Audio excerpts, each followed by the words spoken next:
got in a bit of an altercation. It spiraled out of control. It was not my best moment. Can I ask again, what did you see? You know, the reason why I probably haven't come out yet, because it's like so cringe. What's going on, everyone? Welcome to the Behavioral Arts. My name is Spidey, and I use my degree in sociology and psychology, my certifications in criminal interrogation and body language analysis, and over 10 years experience as an award-winning mentalist to teach people behavioral analysis and practical psychology on stages and television shows all over the world. Tiffany Gomas, otherwise known as the Plane Lady, is back in the news. So of course, a couple of months ago, Tiffany went viral because of an outburst that she had on a flight, and that video went insanely viral. It was viewed hundreds of millions of times from people all over the world, and it made news everywhere. And at the time, we covered that moment, that video. Then for a while, nobody knew who this woman was.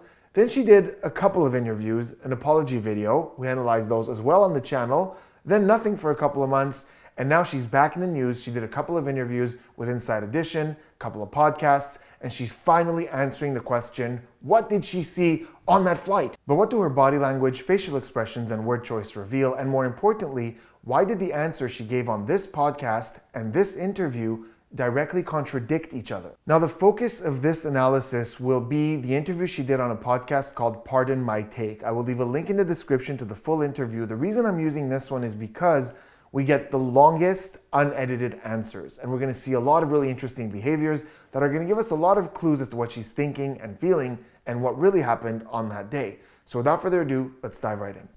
What did you see?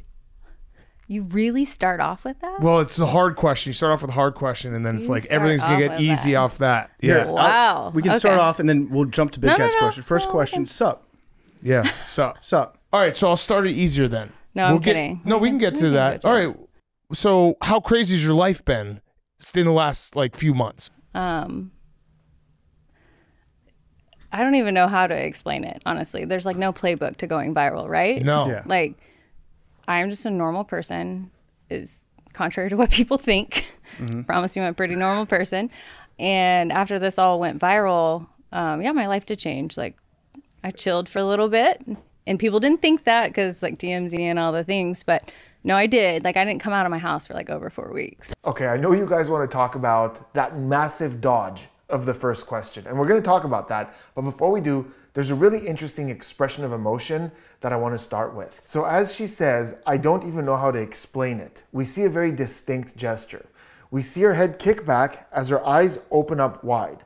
And as they open up wide, if you look at the part right under here, under the eyebrows, you could see that muscle right there lift as well, like this.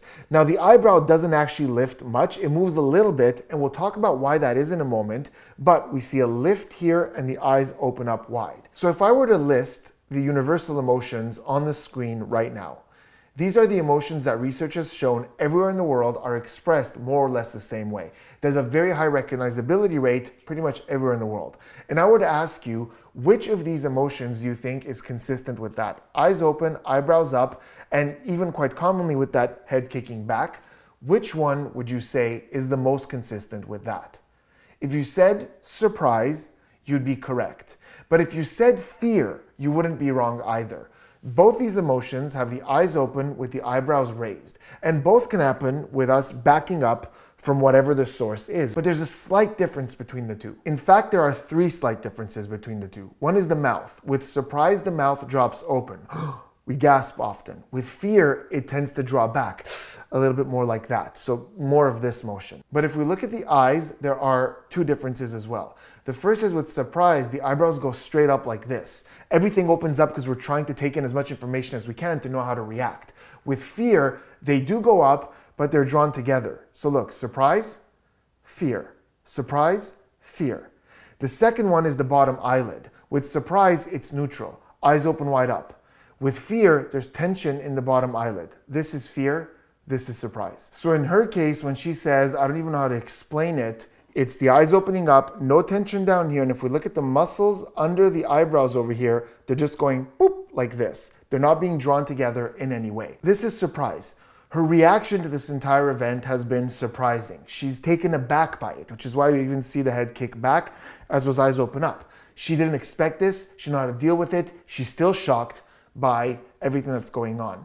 And this is something we want to look for, because every now and then she will have this kind of moment with things where we know that there's this genuine surprise towards whatever she's talking about at that moment. Now, admittedly, the eyebrows are not going as high up as they should with surprise, which is why I pointed out that we're seeing the muscles down here go up, but it's almost like, although it's doing this, the eyebrows are barely budging and we're seeing nothing up here. And I think most of you have guessed the reason for that is because certain cosmetic procedures that could very well be happening in this case, I think you know which one specifically, limit movement of the face, especially this area. But it's fascinating how we're seeing those muscles still move, but we're just not seeing the eyebrows lift or any wrinkling up here, which is what those procedures are for. Okay, now back to the beginning. So the guy asks her, what did you see on that plane? And she says, you really start off with that? Right away. So that's a massive, massive non-answer. In fact, she's answering a question with a question, which is one of the most classic ways we dodge questions in interrogations and interviews. This is something we look out for. And she's completely dodging it there. She's just saying, oh, we're just going to jump right into it. And it's interesting because, well, yeah, that's all we want to know. That's all we've wanted to know for months from you is, what the heck did you see on that plane? What else do you think you're here for? What else do you think people want to know from you? That's it. Now, I think she knows that. She knows that that's all people really want. And I've been saying this for a while, even in other analysis videos, that she was being super dodgy with it to extend, because this is all she has. It's her only bargaining chip. The longer she can keep this mystery up, the longer she remains relevant. The moment she gives that answer, people move on to the next thing. So then they ask her, you know, how was your life? After that event, what was life like? And we see something that we're going to see a lot in this interview. So I'm not going to baseline her as part of this video because there's a lot to cover. I baselined her separately, so I'll talk about some of the stuff that I saw. And one of them is when there's an answer that she doesn't immediately know how to answer, we very often see this that we saw there, then this pause, and then she starts with some what we call fluff, just these useless little lines that delay the answer. So in this case, she goes, I don't even know how to explain it. We see that pause. So these are all little things that we do to buy ourselves time to think of an answer. Speaking of things she does quite often, she's going to go on to do something twice in that answer that she does very often in this interview, and I can even tell you exactly why she does this. In his best-selling book, 6-Minute X-Ray, interrogation expert and really good friend of mine, Chase Hughes, talks about a principle known as correcting the record, which is this urge that we have to set things straight when something is incorrect. It's almost impossible to fight this urge to say actually and set the record straight. She's going to do this a lot in this interview, and in that answer alone she does it twice. First she says, I'm just a normal person, contrary to what people think. Then she says, I chilled for a little bit. People don't think that because of TMZ and all those things. And she's going to do this again and again in this interview. And I could tell you why she's going to do this a lot in the interview. It's because she's someone who's not in the public eye, who suddenly went insanely viral and went and looked at those videos and saw tons of comments, thousands, even millions saying a lot of the same things, and she got very frustrated that she can't actually respond to that person. So I have a lot of experience with that specific sensation, because as someone who's done a lot of magic and mentalism on television and have a lot of close friends who have done the same, when those air or they go online, sometimes we get a ton of comments along the same lines with a very incorrect guess as to how we did it. There's this urge to gather everyone who commented that and say, no, look, I'll start with my hands empty. Or in the case of mentalism, this isn't a plant, I don't know them, it's a randomly selected audience member. But you can't do that. So on this podcast, that's what's happening. It's her having this bottled up urge to just address all these comments, and here she has a platform, she's on this podcast. So without them even asking her, she's volunteering all these things where it's like, no, this didn't happen, no, that was wrong, and we're seeing her priorities there to correct that record on things that are incorrect. We're also going to notice times where she doesn't do that, certain things that she doesn't correct, and it's interesting to see that difference. One last thing that we see here that we're going to see again later in the interview is when she talks about TMZ, that people didn't think that because of TMZ and things like that. We see an eye block followed by an eye flutter, and for a moment that smile disappears. So she talks with a smile for a lot of this podcast. But in that moment, as she says, people didn't think that because of TMZ and things like that, we see an eye block, which is when we blink but for an extended period of time, so the eyes stay closed for a little bit. Then we see a flutter, and that smile is gone. So eye blocking usually is when we're trying to keep a thought in or trying to keep a thought out. The research on eye blocking shows that it happens when we're trying to keep a thought in or trying to keep a thought out. And this is highly universal. And eye fluttering is something that happens. So this is like when it's not an increased blink rate where we're blinking more. It's a quick succession, like this.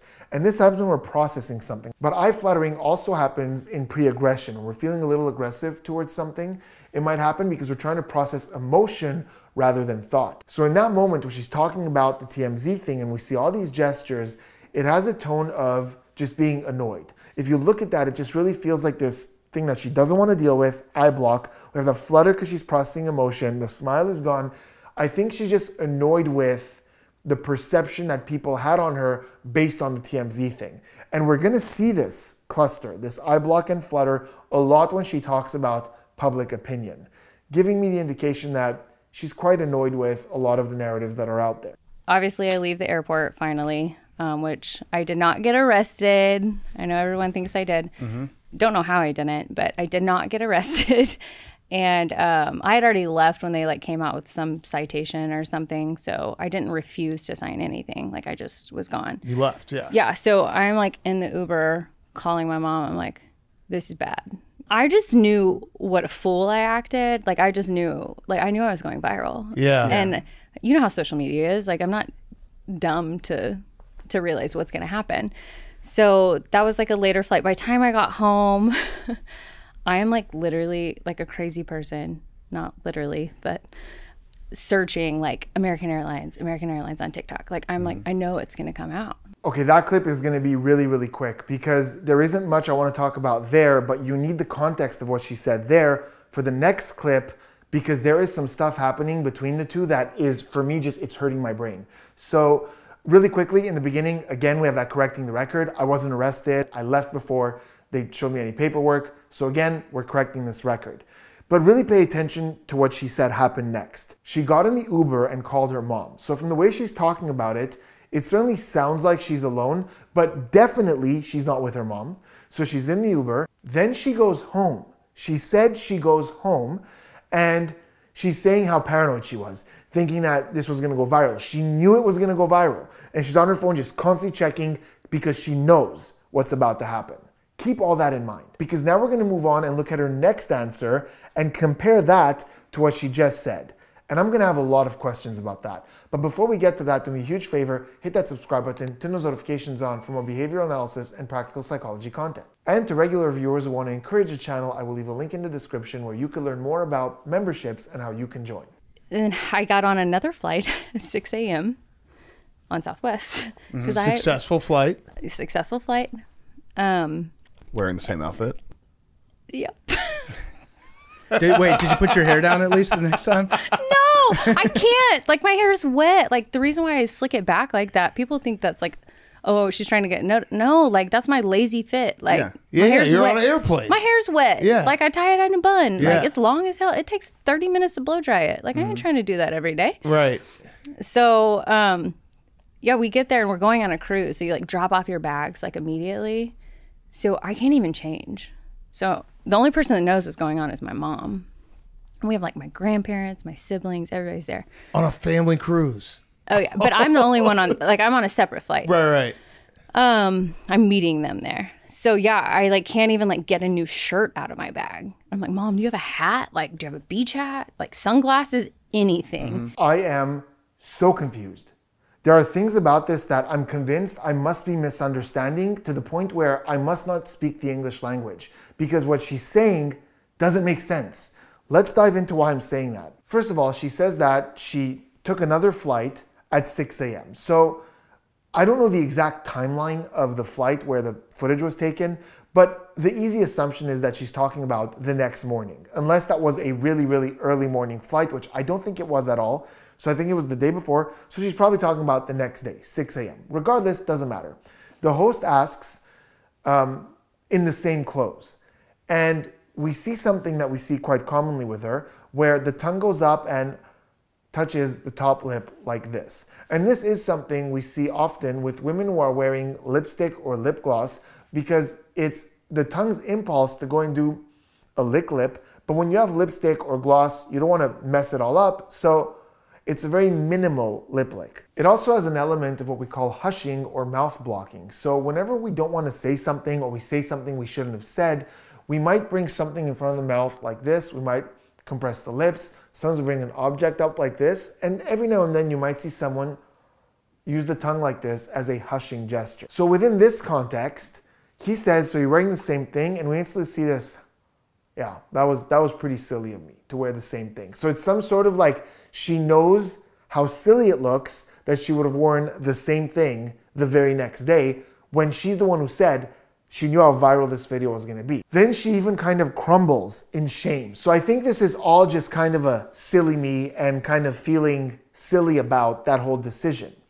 Then someone comments about her hair and she goes into this whole thing about the hair. She even jumps on it. Her voice gets higher. She jumps on this whole hair thing because I think she's come up with an excuse that she thinks is convincing for the hair. Like, of course I'm going to tie it up. My hair is wet. I don't want to let it down. But she can't really explain the clothes thing. So that's why she kind of immediately leaves that and jumps on the hair thing. But I'm still left wondering at that point why she would wear the same clothes. Okay, fine. Maybe your hair, it's wet. I don't really know. She seems happy with that answer. So let's give her that one.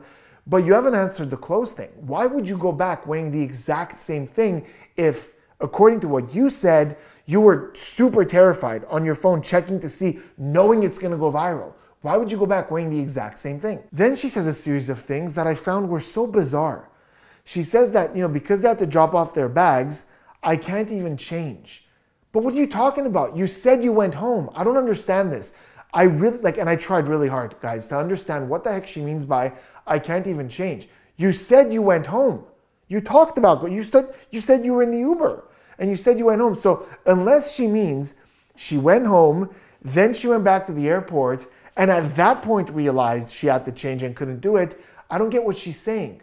So maybe she's saying that, but if that's what she's saying, that's super unclear. Like, I would have expected her to say something like, I got to the airport, that's when I realized people are looking at me and now I can't even change. But there's none of that. So I have no clue what she means by I can't change when she said she went home. Then to add to my epic confusion, she says, my grandparents, my siblings, everybody's there. And the host says, on a family cruise, you're going to a family cruise. And she goes, yeah, but we were going separately. She says, I'm meeting them there. So she starts by saying they're there, but then she goes, no, they're not there, they're there.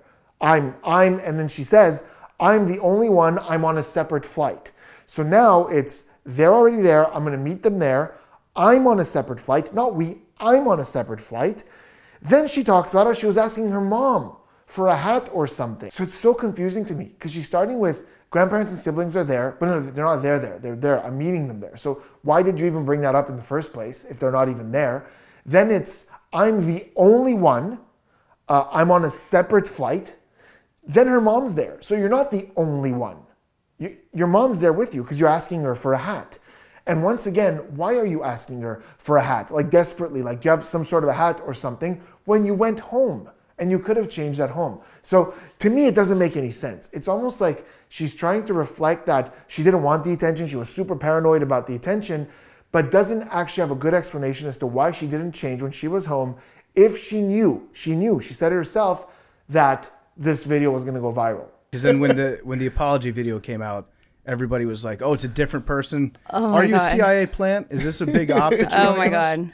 Yeah, I'm a Fed, I'm CIA. Yeah. I mean, the conspiracy theories are really good. not Yeah, gonna lie. they kind of And are. they, I mean, they're really entertaining to listen to, but no. We were Okay. saying when it happened, like everyone that thinks that this is a different person. Like, have you ever been with a girl? Yeah, women have like Right. 100 different looks. Yeah. Hey. that they can get into. Okay, so now they address a comment that was circulating for a while that's not her. When she did the apology video, there were quite a few comments of people saying, not her, not the same girl.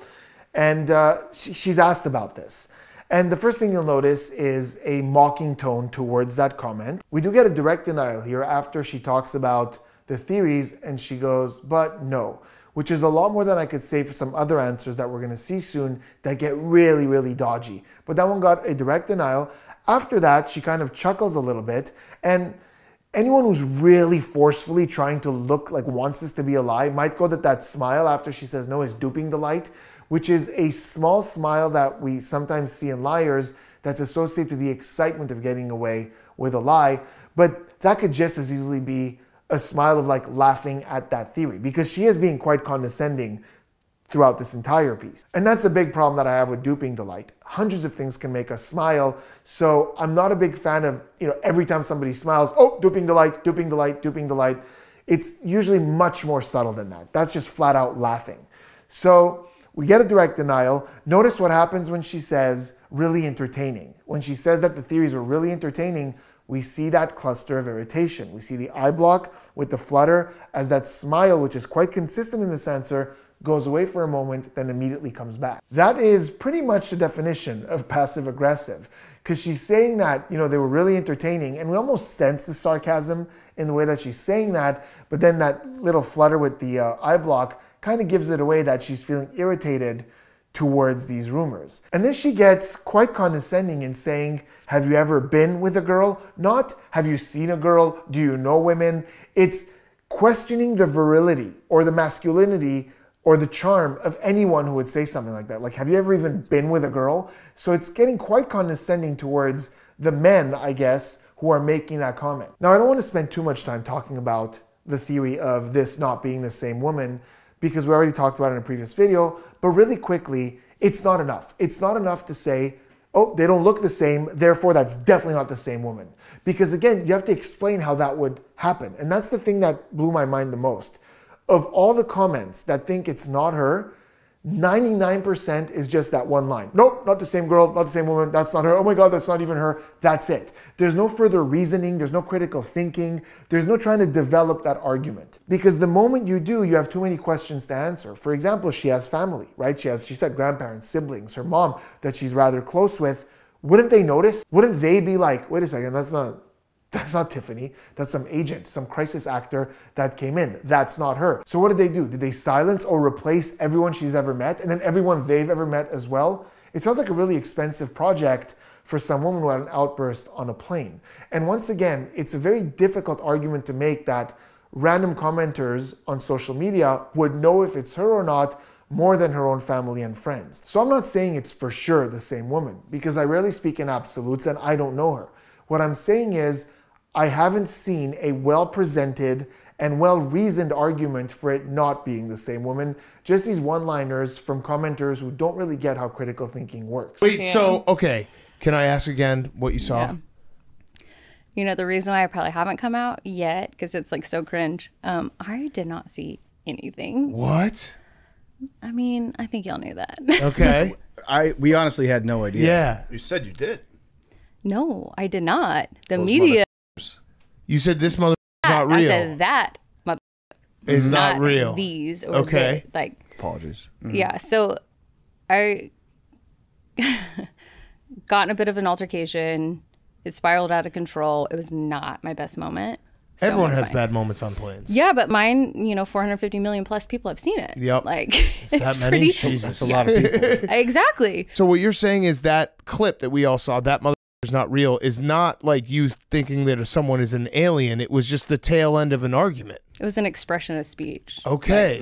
So it was just like you had an argument with some guy on the plane, and then as you're leaving, you're like, that mother is not real. Yeah.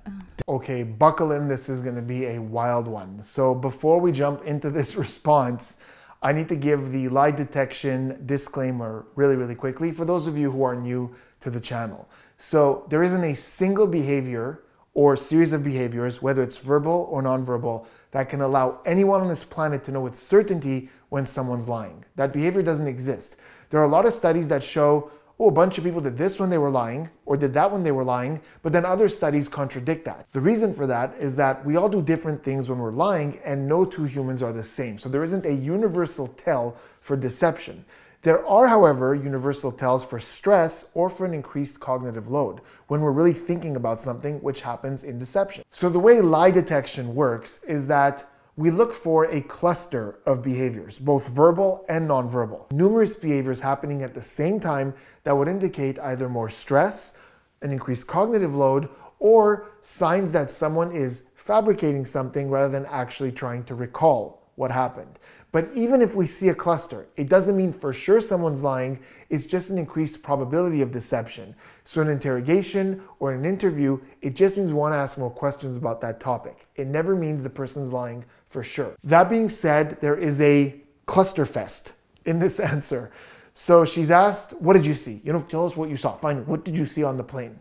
And she goes, the reason I probably haven't come out yet, because it's like so cringe. So first of all, again, here we have fluff. Fluff is pretty much anything that's put in front of an answer to buy us time to get to the answer. Now I call it fluff. I'm not the only one who calls it fluff, but other behavioral analysts, some pair it with hesitation, some pair it with non-answer statements. But the bottom line is, it's words that are not answering the question. There's a whole bunch here. The reason I probably haven't said anything yet, because it's so cringe. So all this preface to the answer. In that fluff, we have something called an exclusion qualifier. So she says probably. The reason I probably haven't come out yet. And exclusion qualifiers are a clever way to kind of remove the answer from the answer. So imagine if you ask me what I did last week after work. And I say, after I left work, I probably went home. That's different than saying, after I left work, I went home. So that probably gives me a bit of wiggle room there. I probably went home. So here she's saying, the reason I probably haven't come out yet, what do you mean the reason you probably haven't come out yet? Shouldn't you know the exact reason you haven't come out yet? So probability lowers the confidence of the answer. After the fluff, we see a gesture that falls under two categories as her hand comes up like this and touches the tip of her nose. The first category this falls into is face touching. So there's research that shows that when we're stressed and deceptive, the blood flow in our face changes. And they've seen in scans that more blood goes to the nose when we're being deceptive, and the nose actually grows a little bit, calling this the Pinocchio effect. And so often we see this kind of nose touching or around the nose within clusters of deception. And what a great example as to why we need a cluster. Because of course, there's a million reasons you could scratch your nose. If I see someone answer something and scratch your face, it's not enough, it means nothing. But within a cluster of all these other things, it's just adding a little bit to that cluster. The gesture also falls under mouth blocking. So very often when we say something we're not supposed to say, or even thinking of something that we don't want to say, we do things to block the mouth. In children, it's very obvious, that kind of thing. But as we get a little bit older, we become quite a little bit better at it. And with withheld opinions or something we're holding in, we kind of see this kind of thing. Then we get a non-contraction. As she says, I did not see anything, not didn't.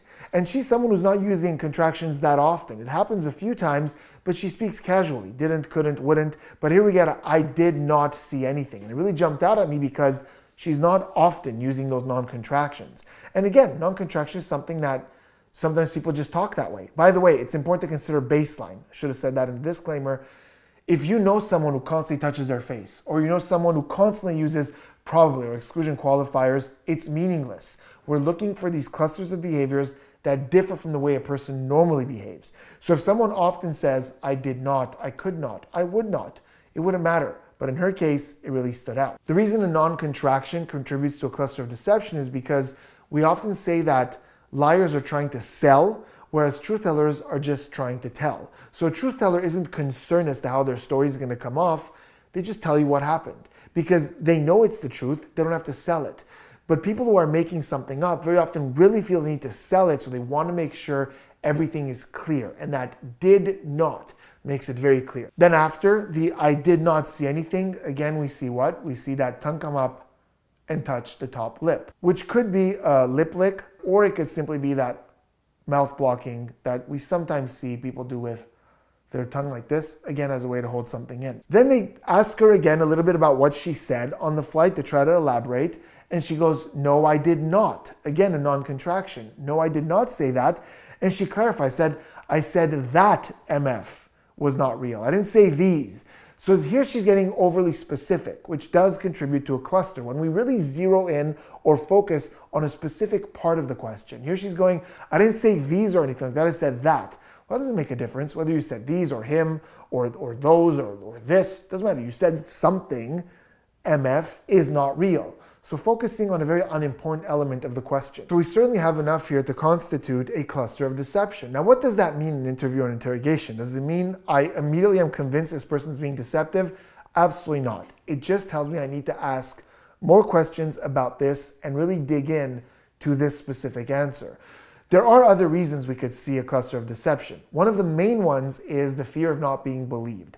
So the research has shown that when we're scared that we're not going to be believed, we behave very similarly to someone who's being deceptive, which makes a lot of sense because if we're scared we're not going to be believed, we want to sell our story more. And remember, liars sell. So it's very possible, she knows, she went viral, she knows a lot of people have a lot of theories on what she saw. It's very possible that she knows people aren't going to buy this. She dragged this on for so long, it's hard to now say, I saw nothing. So that could be the only reason we're seeing these behaviors. Another possibility is that she knows how ridiculous it is, how long this went, and how viral it went over nothing.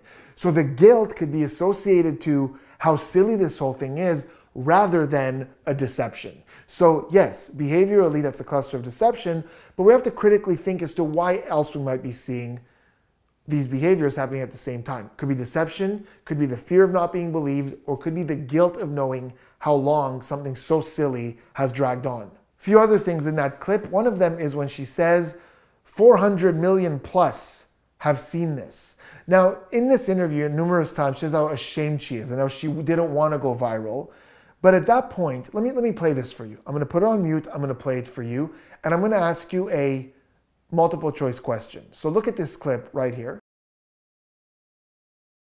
And tell me if in that clip you are seeing A, either shame, or B, pride. What are you seeing in this clip? Well, the research would tell us that we are seeing pride, because pride is a universal emotion that's expressed more or less the same way everywhere in the world, and chin up like this, exposing that chin, is associated to that. When we're ashamed of something, we close inwards like this. We're a little more defensive. We make ourselves smaller to not be noticed. If I saw that on mute and I had no idea what she was talking about, I would tell you, whatever she's talking about, she's proud of it. So yeah, I'm not necessarily buying that she didn't want the attention or the virality. Also, take into consideration, she's giving that number. 450 million plus people have seen it. Like, she's giving this massive number. It's not a lot more people that I'm comfortable with, or a lot of people saw it. She's giving that number like a point of pride. So for someone who's saying she didn't want that virality, she wasn't, this is a lot of pride. Finally, when they ask her, so what was it? Why were you saying this MF is not real?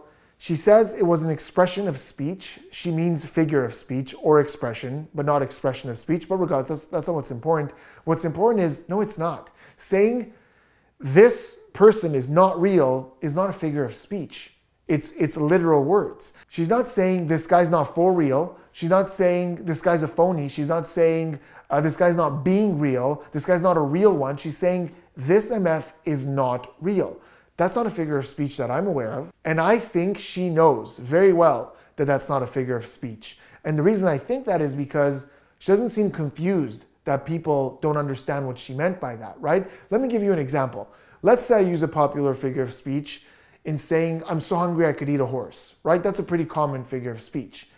And let's say the response to that is millions of people and you talking to me go, what are you talking about? Why did you say that? You want to eat a horse? You're actually going to go eat a horse? My response to that would be like, no, guys, what are you talking about? It's a figure of speech. I'm so hungry I could eat a horse. I'm not going to eat a literal horse, but you guys don't know the figure of speech? Like, I would be confused that you guys don't know that.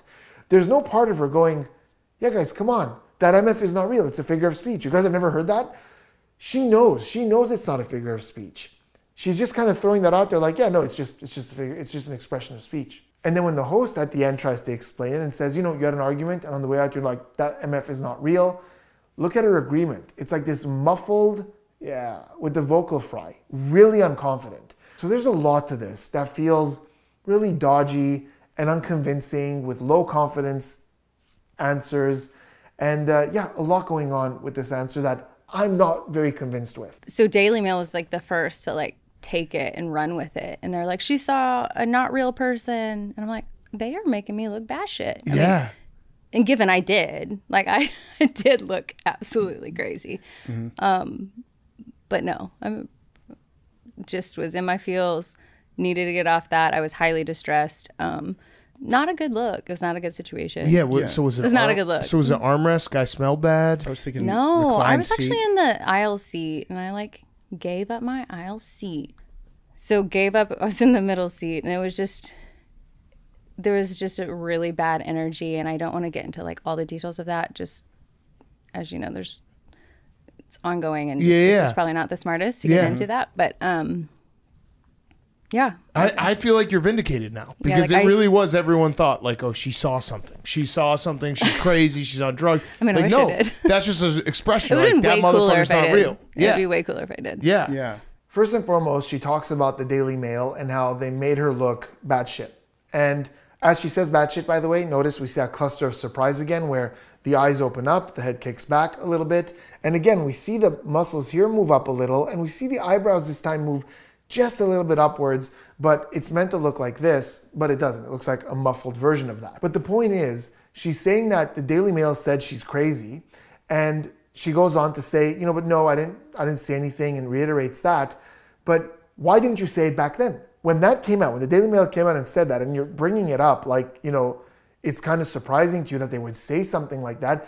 Why didn't you come out back then and put an end to it? Why drag it out for this long and now for the first time say you didn't see anything? Now, you might say that, oh, well, because there was maybe an ongoing investigation or legal, something like that. But you don't have to go into details. You don't have to. All you could have said was come out and say, guys, listen, that's not it. I didn't hallucinate something. I didn't see something. I didn't see anything. I was having an emotional moment. You could give the bare minimum, but if you had a problem with that narrative, why didn't you just put an end to it? The other clue that we have here as to what she may or may not have seen on the plane is that she's saying that the Daily Mail ran with this and said she saw a not real person and they painted me out to be batshit, like I'm crazy for seeing a not real person.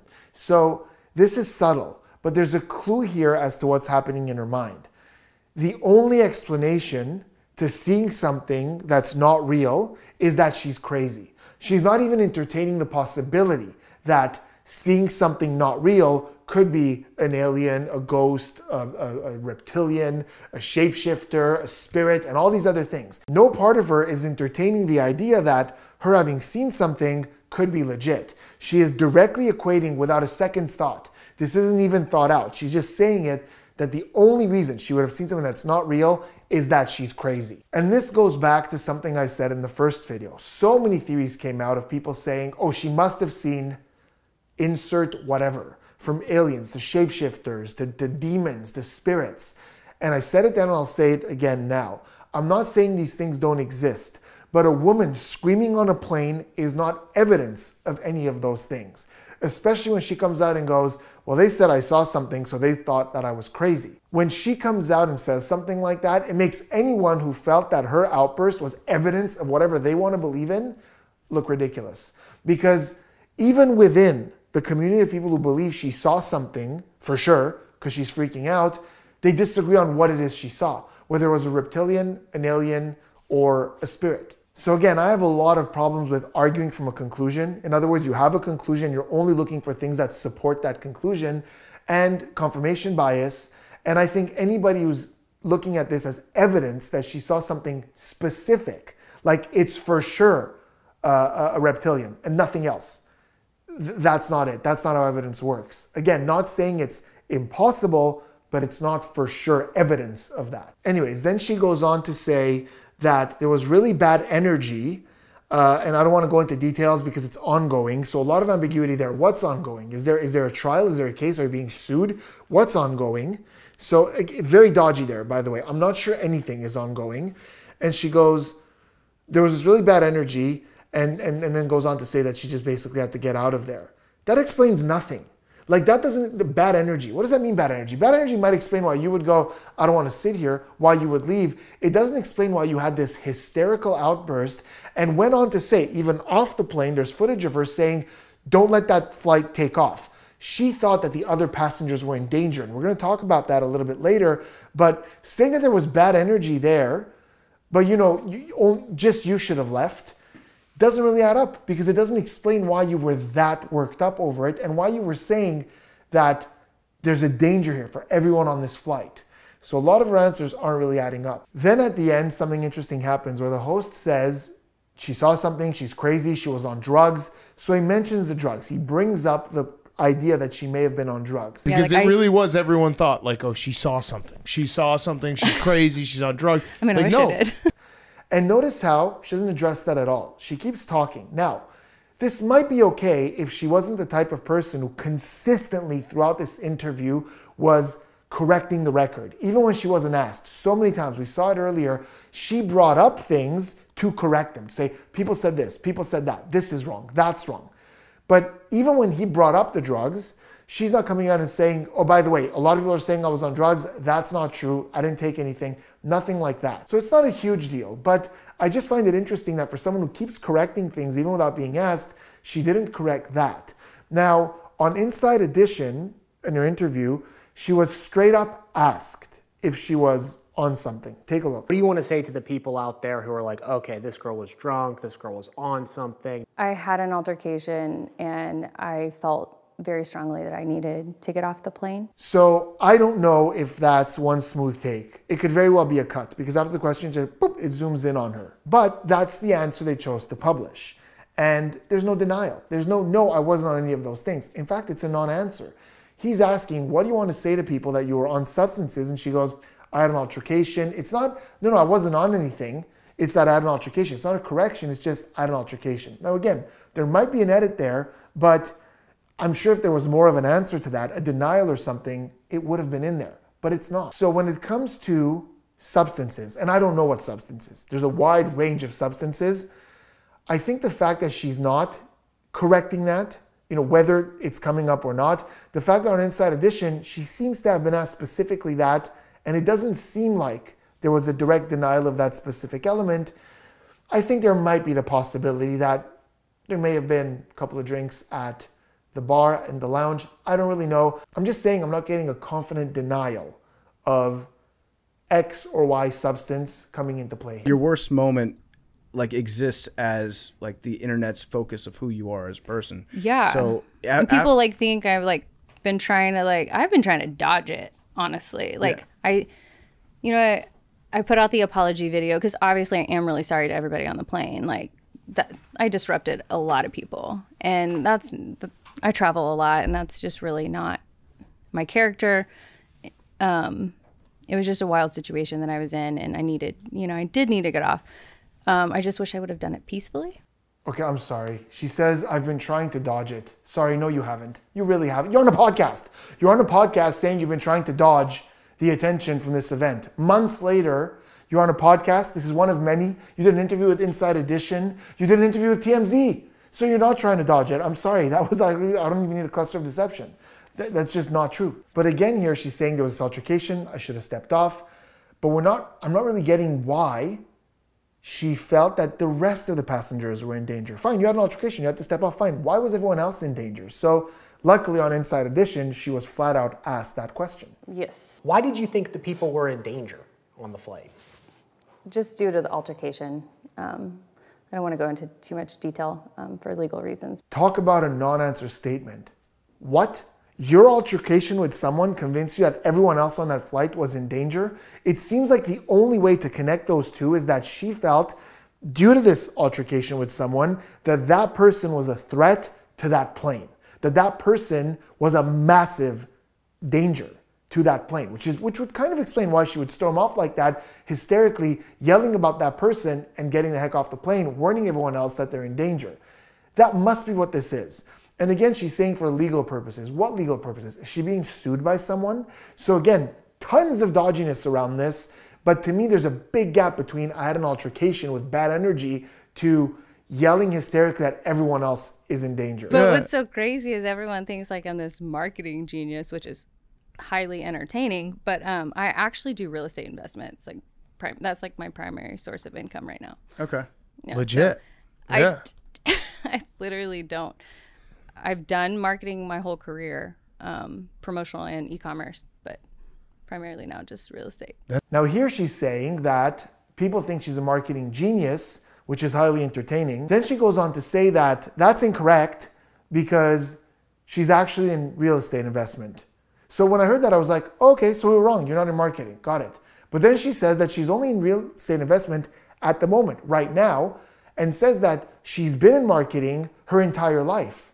So she debated the first thing, then she debated her own debate. She argued her own argument because, yeah, it's a good counter argument to say, no, I work in real estate. Okay, so you're not in marketing. But then she goes, but I've worked in marketing my entire life, promotional and e-commerce. So okay, then we were right to think that you work in marketing. So in saying that we were crazy to think that you're a marketing genius, then you go on to say that you have been in marketing your entire life. All you're telling us is that you're not a genius because you have effectively worked in marketing your entire career. Those are her words.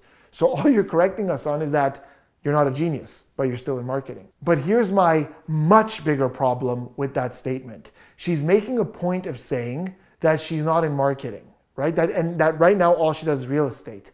But on Inside Edition, they literally said this. Despite the worldwide attention she's received, Gomas says she's focusing on her marketing and real estate ventures. That is a direct quote of her words. She said she's working on her marketing. So only two things are possible. The first is that the reporter at Inside Edition is really bad at his job because he's quoting someone that he talked to and he's misquoting her. And the second possibility is that she lied somewhere because on the podcast she's saying she doesn't work in marketing to the point where it's like, it's really entertaining that people think that, but I don't work in marketing. And here she is on Inside Edition saying she's working on her marketing. Both those things cannot be true. So either she lied on one of them or the Inside Edition reporter is really bad at his job. Do you have to now go like in disguise on a plane, or have you ever f***ed with people and you wear the old outfit and you step on and No, like, so oh what my was God. so funny is everyone thought I wore the same exact outfit, like when TMZ did their thing. No, I was not in the same exact outfit, actually. I had a brown tank top on. My wardrobe is basically black and brown. Guys aren't period. good with details. No, but what they didn't see is I had some big old baggy cargo pants on. Yeah. I didn't have some tight jeans, and I sure as hell wasn't showing my midriff. Oh man, that one just struck a nerve with me. It's such a deflection because like, the pants were different. I'm sorry, the pants were different. I'm so sorry. The pants were different. She knows that she was wearing something so similar. Fine, one was brown, one was black. In my video, when I covered it, I even said that it's very, very similar, not exactly the same garments, but that's not the point. The point people were making was that you went back to an airport looking very much similar. To dissect that specificity of saying, no, but the pants were cargo pants. So obviously I was entirely different, completely sidesteps the point that people were trying to make. And the point that people were trying to make is that you were something very similar in order to be recognized. And it worked. She had the interview with TMZ dressed like that, where people said, oh, look, she's dressed very similar. And she talks about the TMZ interview, by the way, in this podcast. And she says this. Did TMZ just find you? Like, were They you were- expecting them, or were you just like, why the f*** are these people? I think they chill out at the airport. Like, Oh, it's okay. not, I mean, it's LAX. Yeah. And that wasn't my first flight. I'm not 100% convinced with that one. Again, I can't say anything with certainty, but for someone who really likes to correct the record and say, people are saying this, people are saying this, people are saying that, people were saying that the TMZ interview was very much orchestrated, and she never said, she didn't even deny it there. When he said, like, were you expecting them? Or, when he said, were you expecting them? Or were you like, why are these people here? She doesn't answer that. She doesn't talk at all about whether she was expecting them or not. She says, I think they just hang out at LAX. A very low confidence answer. There's no, the guy came up to me, none of that. She's not addressing it at all. I talked about the whole TMZ thing in the last video. I'll leave a link in the description. I've worked with TMZ before, so I had some theories. There is a possibility that it was orchestrated. They were tipped off, maybe by someone she knows, maybe not really sure. But the point is this, if you're alleging with low confidence that TMZ was just hanging out at the airport and they recognized you, then what you were wearing was extremely similar to what you were wearing in the original video. So again, one of two things that she said has to be incorrect. Either TMZ didn't just recognize you while they were hanging out at the airport, somebody had to tell them that you're who you say you are, or you did look almost identical. Regardless of whether your pants were the same or not, you did look pretty much exactly the same, and that's why TMZ would have recognized you. So again, when we really critically think about her answers, there are contradictions within the things she's saying. So look, here's the bottom line. I think it's the same that it's always been for me with minor adjustments. At first, I really wasn't sure what she experienced, but the more we progressed with this, the more I saw someone who had an event, kind of overreacted, and then tried to ride that wave as long as she can. I don't believe that she's trying to lay low. She's taking podcasts, she's on Inside Edition. That is not consistent with someone who's trying to lay low. We're seeing signs that she's dragging out the information. She took so long holding on to that information as to what she saw. I think when it comes to what she saw, we're getting some dodginess. When she's being asked about why she reacted the way she did, we're getting some dodginess. We talked a lot about why we might be seeing these types of answers earlier. But at the end of the day, I think that's all it is. I think she had an altercation. I think the nature of that altercation did not merit her reaction, which is why she's being dodgy about it. I think she went viral. I think parts of her enjoyed that, so she held on to that information as long as she can to drag this out. Now the jig is up. She has to give an answer at some point. So I think she's coming out now and going, yeah, I really didn't see anything. Could there be more to what she saw that she's concealing? It's possible. I wouldn't think it's crazy to think that. But I think overall a lot more adds up for me to believe that there was an altercation, she overreacted, dragged it on for way too long, and now I think she kind of knows that this went on a little too long, but she's kind of enjoying a little bit of the attention. And I think that's why we're seeing a lot of what we're seeing. Just a big overreaction. But let me know in the comments what you think. And more importantly, let me know, did your opinion change at all throughout this journey? Did you think one thing and then with more evidence kind of change what you thought? Or are you on the same page that you were personally from the very beginning? Let me know in the comments and I will see you on the next one.